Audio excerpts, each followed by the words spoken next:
우리가 편지를 쓸 때 편지를 다 쓰고 난 다음에 중요한 내용이 빠졌거나 거기에 대해서 뭔가를 더 추가할 경우에 우리는 PS라고 덧붙이지 않습니까? 추신.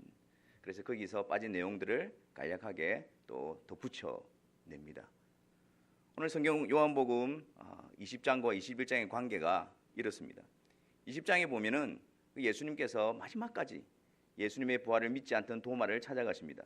그리고 자신의 손에 못자국과 또 창에 허리에 난 창자국을 보여주시면서 믿음 없는 자가 되지 말고 믿는 자가 되라고 말씀하시고, 도마는 그 주님 때문에 나의 주시며 나의 하나님이시라는 믿음의 자리에 이르게 되어집니다.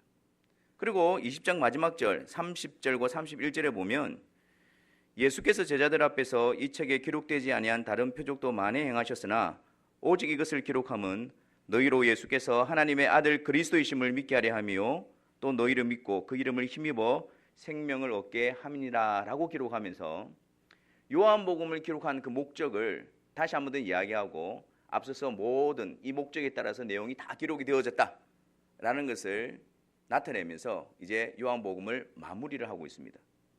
그런데 요한복음 20장 여기서 끝이 나도 아무런 문제가 없을 것 같이 보이는데 또 21장이 덧붙여져 있습니다. 왜 21장이 있는 것일까요? 요한은 앞서서 예수님이 그리스도라는 사실과 그를 믿어 영원한 생명을 얻을 수 있다는 그 목적 하에 20장까지 다 기록을 했습니다. 그리고 이제 또 다른 하나의 목적, 중요한 그 목적을 두고 21장을 기록하고 있는 것입니다. 21장에 나타나는 내용은 어떤 내용일까요? 21장, 요한복음 21장이 우리에게 잘 알려져 있지 않습니까? 어떤 내용을 담고 있습니까? 부활하신 예수님께서 베드로를 찾아가서 3번 부인한 베드로에게 3번 묻지요. 그 질문이 무엇입니까? 네가 나를 사랑하느냐? 그리고 예수님께서는 그 베드로에게, 그 예수님을 등지고 배반한 그 베드로에게 내 양을 먹이라, 그렇게 위임, 그 명령을, 사명을 다시 위임해 주시는 장면이 21장의 내용입니다. 그러니까 사도 요한이 이 21장을 기록해서 예수님이 실제적으로 부활하셨다는 사실을 다시 한 번 더 확신하게 증거를 하고, 또한 이 베드로에게 다시 사도로서 예수님의 제자로서 그 실패한 베드로를 회복시켜서 그 복음 사역을 다시 맡겨주고 있는 것입니다. 그래서 이후에 장차 베드로를 통해서 복음 사역과 교회를 일으키는 그 사역에 있어서 베드로가 위축되지 않도록, 그 일로 인해서 어려움을 당하지 않도록 주님은 베드로를 찾아가셔서 베드로를 회복시키시고 일으켜주고 계신 것이지요. 이러한 요한복음의 20장과 21장의 구조를 보고 어떤 신학자는 이렇게 이야기합니다. 기독교의 복음은 부활하신 주님이 제자들에게 나타나신 것과 그들이 그분을 믿는 데서 끝나는 것이 아니라 그분의 명령에 의해 그리고 그분의 권위 아래 수행되어지는 그들의 전도를 통해서 하나님의 구원 얻는 백성들을 이끄는 데까지 나아가야 한다, 그렇게 이야기를 합니다. 그러지 않습니까, 여러분? 우리가 예수님을 알고 예수님을 믿는데 거기에 우리의 신앙, 그게 복음의 전부가 아닙니다. 거기서 우리는 한 걸음 더 나아가야 됩니다. 요한복음 21장으로 나아가야 합니다. 예수님을 알고 예수님을 믿는 자는 곧 동시에 예수님을 전하는 사명을 받은 자로 우리는 나아가야 합니다. 네가 나를 사랑하느냐? 내 양을 먹이라. 주님이 나의 주님이십니다. 그 자리에 머물러 있는 것이 아니라 그 주님을 사랑함으로 이 세상 가운데서 주님을 전하는 자로, 그 위대한 사명을 위임받은 자로 우리는 부름을 받고 있는 것이지요. 그래서 우리는 예수님에 대한 바른 신앙을 가지고 있다, 거기에 머물러 있어서는 안 됩니다. 거기에 만족해서는 안 됩니다. 주님에 대한 바른 신앙의 고백을 가지고 있다면 우리는 동시에 그 주님을 전하는 자로 부름을 받고 있다는 사실을 꼭 기억을 해야 합니다. 오늘 본문의 내용은 이 지금 베드로가 디베라 호숫가에 있습니다. 그와 함께한 제자들이 한 6명 정도 되었고요. 그 디베라 호숫가는 우리가 지명적으로 봤을 때 이 갈릴리 호숫가나 같은 지명으로 사용되어지고 있습니다. 그러니까 지금 이들이 갈릴리로 돌아와 있고 그들의 출신 지역이죠. 그리고 오늘 본문에 보니까 3절에 베드로가 무엇이라고 이야기합니까? 나는 물고기 잡으러 가노라, 그렇게 이야기를 합니다. 그러니까 이런 내용들만 보고 사람들이 이 본문에 대해서 오해합니다. 아니, 이 베드로와 제자들이 부활하신 예수님을 만나고서도 다시 이전에 자기 고향으로, 자기 일로 돌아갔구나. 예수님의 그 사명을 잊어버리고 그들이 다시 이전의 모습으로 돌아갔구나. 그렇게 섣부른 판단을 내리기도 합니다. 하지만 지금 베드로는 예수님을 등지고 자신의 이전의 모습으로 돌아갔기 때문에 이 자리에 서 있는 것이 아닙니다. 지금 베드로와 그와 함께한 제자들은 예수님의 약속 때문에, 예수님의 명령 때문에 지금 갈릴리로 와 있는 것입니다. 마태복음 28장에 보면은 예수님께서 부활하신 날 새벽에 그 여인들이 예수님의 무덤을 찾아가지 않습니까? 그때 그 천사들이 그 여인들에게 이렇게 명령합니다. 너희들은 제자들에게 가서 이렇게 알려라. 그가 죽은 자 가운데서 살아나셨고 너희보다 먼저 갈릴리로 가시나니 거기서 너희가 배우리라 하라 라는 거죠. 그러니까 이 말을 듣고 이 제자들은, 베드로를 위시해서 6명의 제자들은 이제 부활하신 예수님을 갈릴리에서 만나 뵙기 위해서 지금 갈릴리로 가 있는 것입니다. 그리고 그 부활하신 예수님을 기다리는 동안에 이 베드로가 일어나서 이제 나는 물고기 잡으러 가련다, 가노라 라고 이야기하고, 그럼 제자들도 같이 동행해서 배를 띄우고 물고기를 잡으러 간 것이지요. 근데 여러분, 그날 밤에 참 이상한 일이 벌어집니다. 지금 이것이 갈릴리지 않습니까? 그들이 고향이고 그들이 일을 했던 곳입니다. 근데 그날 밤에 아무것도 잡지를 못합니다. 베드로 혼자 간 것도 아니고 전부 다 갈릴리 출신, 어불 출신들인데 그 7명이 같이 모여서 힘을 합했는데도 그날 밤에 아무것도 잡지를 못합니다. 그리고 특히 고기를 잡으러 간 시간이 밤이지 않습니까? 그러니까 그 디베라 호숫가에 주로 고기들이 밤에 많이 잡힙니다. 왜냐하면 낮에 덥기 때문에 이 고기들이 뜨거운 그 위층을 피해서 깊은 바닷속으로, 물속으로 들어가고 이제 밤이 되어지면, 서늘하게 되어질 때 그때 이제 수면 위로 올라와서 먹이 활동을 벌이거든요. 그러니까 이들이 지금 밤에 그물을 내렸다는 걸 봐서도 이쪽 상황을 다 아는 자들입니다. 어부 출신이었고 물론 예수님을 따라가면서 잠시 고기 잡는 일을 멈추었지만 잘 아는 것이고 그들이 쭉 해왔던 일이고 그리고 그들에게 익숙했던 일입니다. 그런데 그날 밤은 왠지 한 마리도 아무것도 잡지를 못했습니다. 그때 저 호숫가에서 어떤 한 사람의 목소리가 들려옵니다. 얘들아, 너희에게 잡은 물고기가 있느냐? 없습니다. 그랬더니 배 오른편에 그물을 내리라. 그리하면 잡으리라. 그런 말씀이 들려옵니다. 그래서 그들은 그 말씀을 듣고 배 오른편에 그물을 내립니다. 그랬더니 방금까지, 아니 밤새도록 그물을 내렸는데 한 마리도 잡지 못했는데 그 말씀을 듣고 그물을 내렸더니 153마리의 그 고기가 가득 잡히게 되어집니다. 여러분, 이 장면은 어디에서 좀 많이 본 듯한 장면이 아닙니까? 예수님께서 처음 제자들을 부르셨을 때 동일한 장면이죠. 예수님께서 처음 제자들을 찾아오시고 제자들을 부르실 때 일어났던 그 사건을 예수님은 또다시 부활하신 후에 제자들에게 보여주고 있습니다. 배 오른편에 그물을 내리라. 우리가 밤이 맞도록 수고하여 한 마리도 잡지 못했지만 주의 말씀에 의지하여 그물을 내리니이다. 그렇게 했을 때 엄청난 고기를 잡지 않았습니까? 그랬더니 요한이 주님이시다, 주님이시구나, 그렇게 외칩니다. 그랬더니 베드로가 겉옷을 그냥 두른 채로 바다에 뛰어들어서 그 예수님께로 나아갑니다. 근데 왜 예수님께서는 이 제자들에게 처음 예수님이 찾아오셨던 그 사건, 그 제자들만 아는 그 사건을 다시 그들에게 나타내 보여주고 있는 이유가 무엇일까요? 처음 제자들을 찾아왔을 때, 주님이 찾아오셨을 때 제자들은 어떻게 했습니까? 주님을 따르기로 결단하고 배와 아비 집을 버려두고 고향을 등지고 주님을 따르겠습니다 해서 주님을 따랐던 자들입니다. 근데 그 중간 과정이 어땠습니까? 그들의 결단과는 다르게, 그들의 모습과는 다르게 그들은 십자가 지시는 주님 앞에서 뿔뿔이 흩어지고 주님을 배반하고 도망갔던 자들이었습니다. 처음에 그들이 가졌던 그 마음을 지켜내지 못했던 자들이었습니다.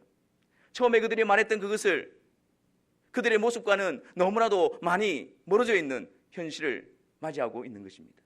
그런데 주님은 그들을 찾아오셔서 처음 그들을 부르셨을 때처럼 똑같은 모습으로 그들을 찾아오고 계십니다. 그 모습을 통해서 주님은 제자들에게 무엇을 알려주고 계시는 것일까요? 너희들이 실패하고 너희들이 부족하고 너희들이 그러한 아픈 과거가 있다 할지라도 나는 너희들을 향한 그 계획과 그 뜻은 조금도 변함이 없다. 처음 내가 너희들을 찾아오고 처음 내가 너희들에게 가졌던 그 계획은 아직도 유효하다. 나의 마음은 변함이 없다. 그런 모습을 보여주시기 위해서 주님은 그 처음 찾아왔던 그 모습을 그 제자들에게 나타내 보여주고 있는 것입니다. 너희들이 연약하고 너희들이 부족하고 너희들이 어떤 과거가 있든지 간에 나는 너희들을 사람 낚는 어부로 만들어 놓고야 말 것이다. 그 주님의 의지, 변함없는 그 주님의 마음을 그 제자들에게 나타내 보여주고 있는 것입니다. 내가 너희를 사람 낚는 어부가 되게 하리라. 그리고 주님은 이 사건을 통해서 사람 낚는 어부가 되게 하기 위해서 명심해야 될 부분들을 제자들에게 하나하나씩 가르쳐주고 있습니다. 그 제자들에게 첫 번째 가르쳐주신 내용은 무엇이냐면 나를 떠나서는 너희가 아무것도 할 수 없다라는 사실을 가르쳐주고 있습니다. 지금 이 제자들 그들이 수고하고 그들의 경험과 그들의 능력으로 그물을 내렸습니다. 밤이 맞도록 그들이 수고하였습니다. 그런데 그들은 아무것도 얻을 수가 없었습니다. 지금 이 일은 그들이 처음 하는 일이 아닙니다. 그들에게 있어서 서투른 일이 아닙니다. 그리고 이 지역은 그들이 처음 와본 것도 아닙니다. 여기서 태어났고 여기서 일했고 그리고 그물 내리는 일은 그들이 직업으로 삼고 제일 잘할 수 있는 그런 일이었습니다. 그런데도 그들 스스로 그들끼리 나갔을 때 그들은 아무것도 얻지 못했습니다. 주님은 이 일을 통해서 그들에게 가르쳐주고 있는 것입니다. 너희들에게 있어서 가장 잘하는 일도 너희들에게 있어서 가장 익숙한 일도 내가 너희들과 함께 하지 않으면 아무것도 얻을 수가 없다. 하물며 내가 너희들에게 맡겨 이룰 이 영혼을 구원하는 이 일도 주님이 함께 하지 않으시면 너희들이 이룰 수가 없다라는 것을 그들에게 알려주고 말씀하고 있는 것이죠. 그래서 오늘 본 말씀에 보면 3절에 자기들끼리 나갔을 때는 아무것도 잡지 못했습니다. 그런데 11절에 주님의 말씀에 순종하여 그물을 내렸을 때는 가득히 찬 물고기를 얻게 되어집니다. 그리고 요한복음 15장 5절에 예수님께서 너희가 나를 떠나서는 아무것도 할 수 없다라고 말씀하시는데 여기서 말하는 아무것도라는 단어와 이 제자들이 아무것도 잡지 못했다는 그 단어를 요한은 의도적으로 같은 단어를 사용하면서 이 사건들을 연결시키고 있는 거예요. 주님이 함께하지 않는다면, 주님이 이끄시지 않는다면, 주님께서 함께하시지 않는다면 아무것도 할 수 없다라는 것을 우리에게 알려주고 있는 것입니다. 반대로 주님께서 우리와 함께 하신다면, 주님께서 우리에게 힘을 주시고 능력을 주신다면 우리의 힘과 능력이 아니라 주님의 능력으로, 주님의 주권적인 역사로 우리는 그 일을 이룰 수 있다는 것을 가르쳐주고 있는 것이죠. 그래서 여러분, 우리는 주의 사명을 감당할 때에 사람을 낚는 어부가 되게 하기 위해서는 항상 주님을 의지하는 것이 필요합니다. 주님을 의지하는 것의 바른 믿음의 표현이 무엇일까요? 그것은 기도입니다. 기도를 많이 하면 이루어주고 기도를 작게 하면 안 이루어주고 그런 측면이 아닙니다. 우리는 기도를 통해서 주님이 주권자이십니다. 그 믿음을 표현하는 거예요. 우리는 그 기도를 통해서 주님을 의지합니다. 주님의 말씀에 순종합니다. 주님을 따르기를 원합니다. 이 일을 이루시는 분은 주님이십니다. 그 믿음의 표현이 기도로 나타나는 겁니다. 그래서 우리는 항상 기도해야 합니다. 그래서 항상 우리는 쉬지 말고 기도할 수밖에 없는 존재들입니다. 주의 일을 감당할 때 이 사실을 잊지 마십시오.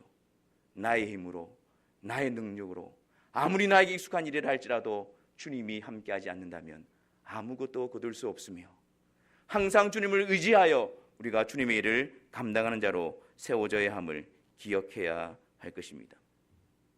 두 번째로 사람을 낚는 어부가 되게 하기 위해서 주님께서는 그들에게 가르쳐주고 있는 것이 무엇입니까? 그것은 사람을 낚는 어부, 주님의 말씀에 순종하여 그물을 내리는 일은 어떤 일이냐? 무엇이 그들에게 사명으로 위임되어져 있느냐? 그것은 바로 그 영혼들을 주께로 이끄는 일입니다. 그 영혼들을 주께로 이끄는 그 일이 주님께서 그 제자들에게 맡겨주신 사명이요 위임되어진 명령이라는 것입니다. 어떻게 그것을 알 수 있느냐면 오늘 본문에 보니까 그들이 그물을 들어 올리는데 고기가 많아서 들어 올릴 수가 없더라 라는 표현에서 들어 올리다 라는 단어가 있죠. 이 단어를 요한은 요한복음 6장 44절에서 나를 보내신 아버지께서 이끌지 아니하시면, 이 이끌다라는 단어와 똑같은 단어를 사용하고 있습니다. 그리고 요한복음 12장 32절에서 예수님께서 내가 땅에서 들리면 모든 사람을 내게로 이끌겠노라, 여기도 똑같은 단어를 사용하고 있습니다. 그러니까 요한이 의도적으로 똑같은 단어를 해서 그들이 주님의 말씀에 순종하여 그물을 내려 끌어올리는 그 일이 하나님께로 그 영혼을 이끌어내시고 주님의 그 십자가를 통해서 영혼을 주님께로 이끌어내는 일임을, 같은 일임을 나타내고 있는 것입니다. 그래서 우리가 이것을 종합해 보면 하나님께서 우리에게 맡기신 그 일은 주님께서 주도적으로 이루십니다. 그러면 우리는 가만히 있으면 됩니까? 주님께서 이끄실 자를 이끄시고 부르실 자를 부르실 거니까 우리는 그냥 가만히 기다리고 있으면 됩니까? 아니요. 아니, 주님이 다 이루신다면서요? 아니요. 주님께서 주권적으로 부르십니다. 이끄십니다. 그런데 그 주권적인 역사를 이루시는 방편이 우리로 하여금 그물을 내리게 하심으로 그 주님의 주권을 이루어 가시는 것입니다. 그렇기 때문에 우리는 주님의 주권을 믿는다고 한다면 우리는 열심으로 나아가서 그물을 내려야만 하는 것입니다. 주님이 알아서 다 하시니까 그냥 가만히 있는 것이 아니라 주님께서 우리를 통해서 그 일을 이루시니까 우리는 힘써 나가서 그물을 내리는 그 일들을 감당할 수 있어야 하는 것입니다. 그러므로 우리 마음에는 항상 이 그물을 내리는 마음들을 품고 있어야 합니다. 주님께서 말씀하실 때에 순종하여 그물을 내리는 그 일이 우리 마음에 준비되어져야 되고 그 일이 항상 우리 마음 가운데 열정으로 품고 있어야 하는 것입니다. 우리가 누구를 만나든지 간에, 어떤 사람을 만나든지 간에 주님께서 그물을 내리시라고 할 때, 주님께서 그들에게 복음을 전하라고 하실 때에 그때 복음을 전할 수 있는 준비가 우리 가운데 있어야 한다는 말입니다. 만나는 사람마다 예수 천국 불신조 무조건 그렇게 말을 하라는 것이 아닙니다. 우리 안에 주님께서 말씀하실 때에, 주님께서 명령하실 때에 그 그물을 내리는 복음을 전할 수 있는 준비가 되어져 있어야 한다는 의미인 것입니다. 그래서 베드로전서 3장 15절에 보면 너희 마음에 그리스도를 주로 삼아 거룩하게 하고 너희 속에 있는 소망에 관한 이유를 묻는 자들에게 대답할 것을 항상 준비하되 온유와 두려움으로 하고, 항상 준비하고 있으라는 거예요. 항상 그물을 내릴 준비를 하고 있으라는 거예요. 그것을 통해서 주님께서 하나님이 부르시는 그 영혼들을 주께로 이끌 수 있도록 우리는 준비가 되어져야 하는 것입니다. 근데 여러분, 우리에게 이런 준비가 되어져 있습니까? 우리가 정말 주님께서 말씀하실 때에 가서 그물을 내릴, 복음을 전할 준비가 되어져 있습니까? 우리가 오랫동안 신앙생활하고 매주일마다 모여서 예배하고 찬송하고 기도하고 그분을 알아가고 배워가고 있지만 그분을 다른 사람에게 전할 수 있는 준비가 되어져 있습니까?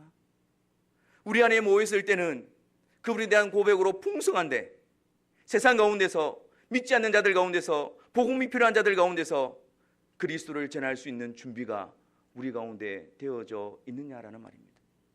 그물을 내릴 준비가 항상 되어져 있어야 합니다.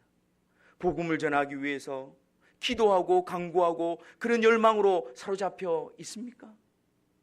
주님께서 나를 통해서 불러오실 그 영혼에 대한 기대를 가지고 지금 내가 당장 어떤 일을 할 수 없다 할지라도 저를 도구로 사용하여 주옵소서, 그런 마음으로 주님의 말씀하실 때를 기다리면서 주의 복음으로 준비되어지고 채워져 가고 있습니까?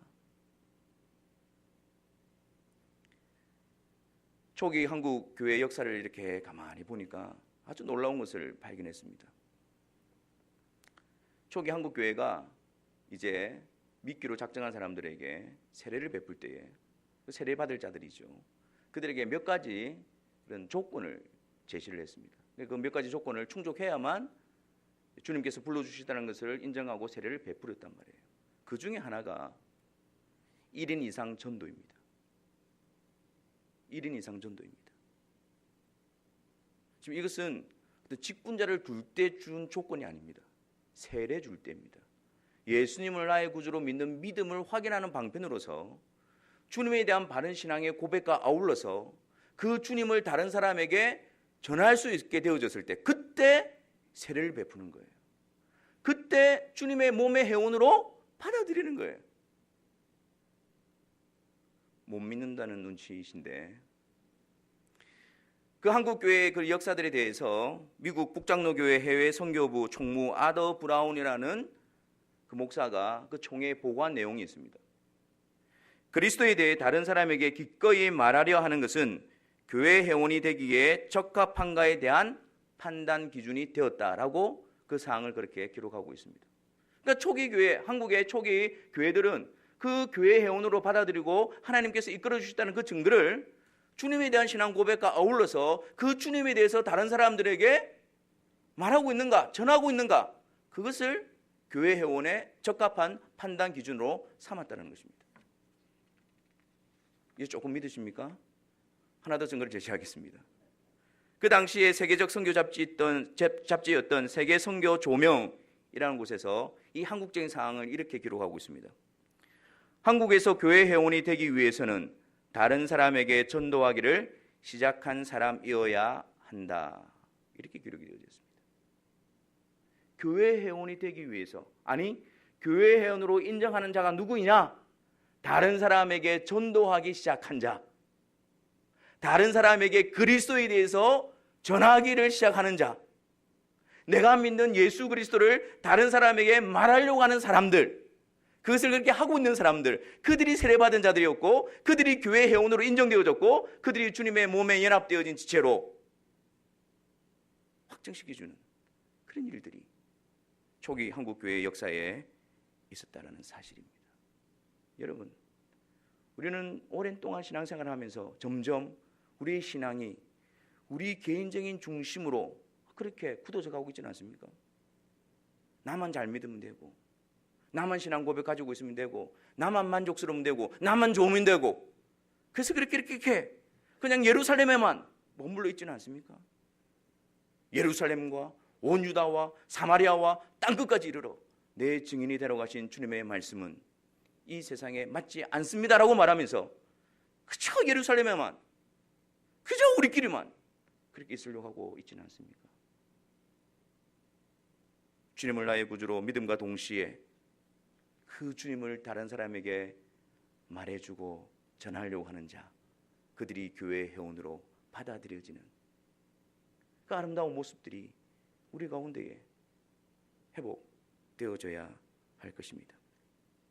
또한 주님께서 부르시는 사람을 낚는 어부가 되게 하기 위해서 주님께서 가르쳐주시는 내용이 무엇입니까? 그들은 그리스도에 대한 바른 지식이 분명해져야 되며 풍성해져야 됨을 가르쳐주고 있습니다. 이 베드로가 바다에 와서 보니까, 제자들과 같이 모여서 보니까 주님께서 무엇하고 계셨습니까? 숯불을 피우시고 거기에 생선과 떡을 올려놓으십니다. 그리고 와서 그들에게 조반을 먹어라, 아침을 먹어라 하고 제자들에게 그것을 베풀어 주십니다. 그때에 제자들의 반응이 어땠는지 말씀을 통해서 보겠습니다. 12절 말씀입니다. 예수께서 이르시되 와서 조반을 먹으라 하시니 제자들이 주님이신 줄 아는 고로 당신이 누구냐 감히 묻는 자가 없더라. 주님 앞에 다 모였습니다. 근데 그 주님이, 그 예수님이 주님이시라는 사실을 그들이 아는 고로 당신이 누굽니까? 라고 묻는 자들이 아무도 없었다는 사실이에요. 여러분, 얼마나 복된 모습입니까? 얼마나 우리가 사모해야 될 모습입니까? 우리가 예배 자료로 함께 모임을 받아서, 함께 초청을 받아서 참여하고 있는데 우리 모두가 다 우리가 고백하는 그 주님을 아는 고로 감히 주님이 누구이십니까? 라고 묻는 자가 없더라.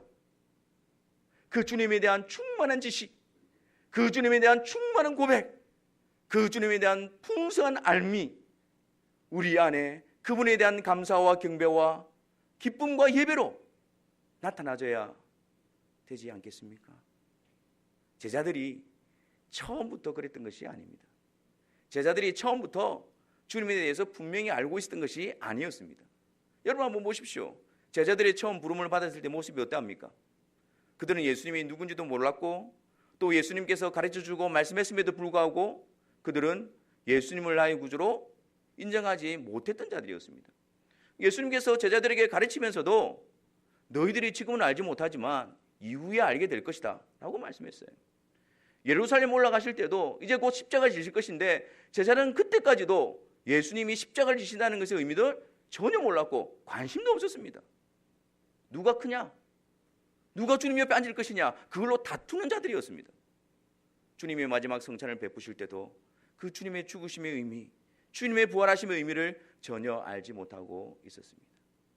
그런데 그들이 주님의 역사와 주님의 찾아오심으로 말미암아 주님이신 줄 아는 거로 당신이 누구입니까? 라고 감히 묻는 자가 없더라. 그 주님을 아는 충만한 지혜로 그 주님을 아는 그 복된 자리로 그들이 이끌림을 받고 있는 것입니다. 주님의 사명을 감당하기 위해서 우리는 주님에 대한 분명한 바른 고백이 있어져야 할 것입니다. 우리가 함께 모여서 말씀을 통해서 주님이 누구이신가를 듣고 성령 하나님의 비춰주심과 역사로 말미암아 그 주님을 나의 구주로 고백하고 그래서 우리 모두가 다 예배 시간에 그분이 주님이신 줄 아는 거로 그분이 나의 주님이신 줄 아는 거로 감히 누구냐고 묻는 자가 없는 그런 복된 상황에 우리가 세워져 있어야 할 것입니다. 마지막으로 사람 낚는 어부가 되게 하시기 위해서 주님께서 그 제자들에게 알려주신 것이 무엇이냐? 그것은 바로 우리 주님은 매일매일 그들에게 필요한 것을 공급하여 주시는 것입니다. 우리의 힘으로 우리의 능력으로 믿음을 지켜낼 수 없으며 또한 믿음 안에서 자라날 수도 없으며 사명을 감당할 수도 없는 자들입니다. 주님은 우리에게 이런 연약함을 아시기 때문에 주님은 계속해서 매일매일 주님께서는 주에 사랑하는 성도들을 먹이시고 공급하십니다. 아니 본문에 어떻게 그런 내용이 나와 있습니까? 13절 말씀 보겠습니다. 예수께서 가셔서 떡을 가져다가 그들에게 주시고 생선도 그와 같이 하시니라. 여러분 지금 요한이 이 사실을 기록하고 있는 때가 지금 생중계를 하는 게 아닙니다. 지금 예수님께서 제자들에게 생선을 주시고 떡을 주고 계십니다. 그렇게 이야기하는 게 아닙니다. 과거에 일어났던 일을 뒤에 기록하고 있는 것입니다. 과거에 단 한 번 일어났던 일을 예수님이 하신 그 일을 지금 기록하고 있는 것입니다. 근데 오늘 본문의 이 부분에서 원어 성경으로 보면 현재형으로 기록하고 있습니다. 지금 바로 눈앞에서 일어나고 있는 일처럼 그것을 기록하고 있습니다. 그리고 그것이 어제도 그렇고 오늘도 그렇고 앞으로도 변함없이 계속해서 일어날 것처럼 요한은 이 사항을 기록하고 있는 것입니다. 무엇을 우리에게 보여주는 것일까요? 십자가에서 죽으시고 부활하신 그 주님께서 승천하셔서 하늘 보좌 우편에 앉으셔서 성령으로 말미암아 지상에 있는 그의 몸된 교회 지체들을 오늘도 계속해서 공급하시고 먹이시고 세워가신다는 사실을 우리에게 보여주고 계신 것입니다. 문제는 무엇입니까? 주님께서는 계속해서 우리를 공급하여 주시는데 우리가 그 주님의 공급하심을 받기 위하여 나아가지 않는다는 데 문제가 있는 것입니다. 오늘도 우리가 성찬을 베풉니다.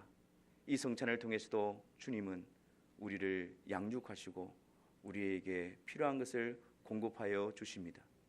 우리는 떡과 잔을 나누면서 주님의 살과 피를 기념하고 기억하는 상징적인 수단으로 사용하지만 성령 안에서 이 성찬을 통해서 우리와 주님이 연합되어져 있다는 사실을 확정시켜 주심으로 우리의 영혼을 소생시키시고 우리에게 영원한 생명이 있음을 확정시켜 주시는 은혜의 수단이 되어지는 것입니다. 그러므로 우리가 성령을 의지하여 성찬에 참여하게 되어질 때에 우리가 주님과 함께 연합되어져 있다는 사실이 성령 안에서 밝히 드러나므로 우리 안에 은혜와 진리가 충만케 되어지는 것입니다. 또한 하나님께서는 우리에게 어떻게 공급하여 주시는 것일까요? 그것은 바로 말씀을 통해서 우리에게 공급하여 주십니다. 말씀을 통해서 주님을 배웠고 말씀을 통해서 주님 앞으로 인도함을 받게 되어집니다. 그래서 말씀이 우리에게 공급하시는 은혜의 방편이 되어지는 것입니다. 그러므로 우리는 매일매일 그 주님의 말씀 앞에 진지하게 서는 일이 꼭 필요합니다.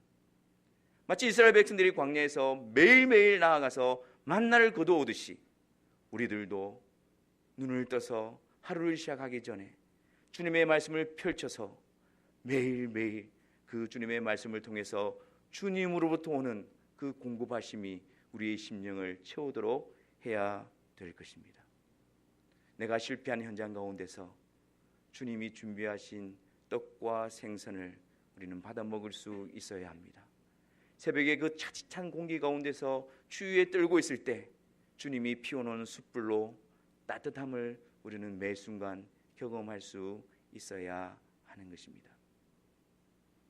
제가 책에 보니까 하나님의 말씀, 성경을 어떻게 대하느냐에 따라서 이 신앙 유형이 좀 다르다는 것을 적어놓은 내용을 보았습니다.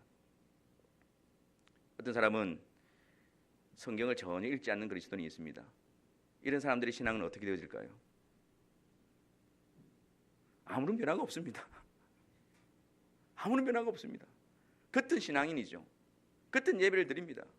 근데 그 속에는 불신자들이 가지고 있는 생각과 가치와 기준과 그 모든 것들을 그냥 담고 있는 것입니다. 또 성경을 형식적으로 읽는 분들이 계십니다. 읽어야 되니까 하루에 3장, 주일에 5장, 내가 메뚜겠다. 형식적으로 읽는 분이 계십니다. 그 말씀에 대한 의미를 깊이 상고하지 않고 형식적으로 읽는 분들이 계십니다. 이런 분들의 신앙은 어떻게 되어질까요? 신앙은 형식적인 신앙이 되어지는 겁니다. 그냥 눈에 보이기 위해서 그냥 모양만, 껍질만 가지고 있는 겁니다. 그 안에 내용과 그 본질과 그런 것들이 전혀 없습니다. 그리고 어떤 분들은 성경을 볼 때 점치듯 성경을 보는 분이 계십니다. 오늘의 운세 보듯이 오늘은 주님께서 나에게 어떤 명령을 주시는가? 동으로 가지 말라고 하는구나. 서로 가면 기인을 만난다고 하는구나. 그런 용도로 성경을 쓰는 것이죠. 그러면 그 사람의 신앙은 어떻게 되어질까요? 기복적인 신앙이 되어지는 거예요.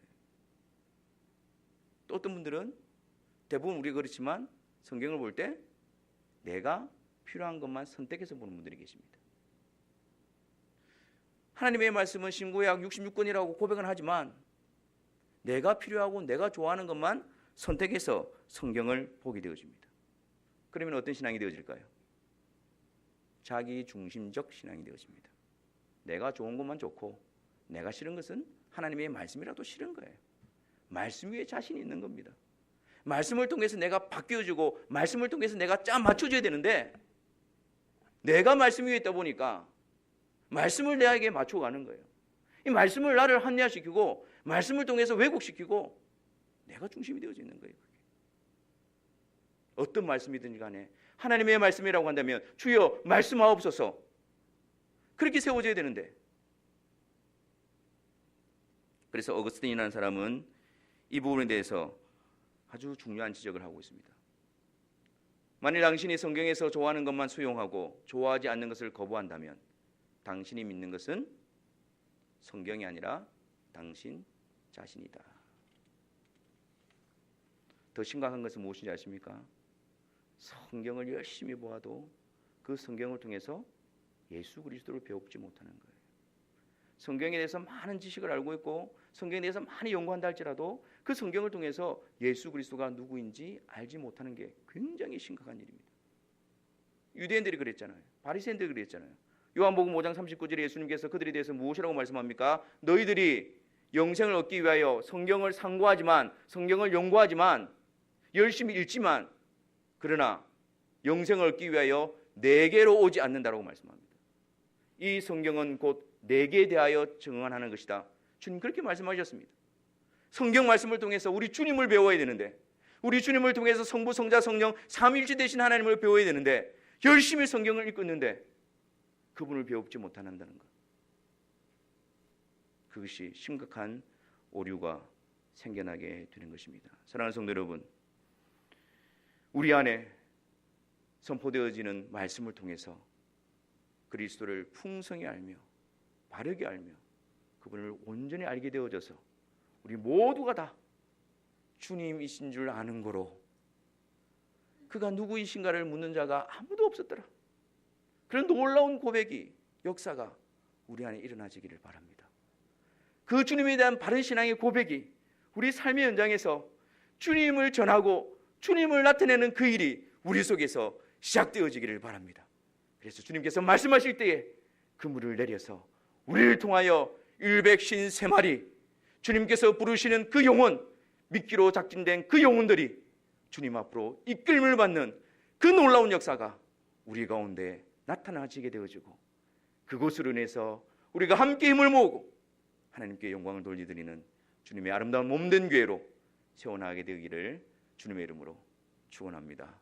기도하겠습니다.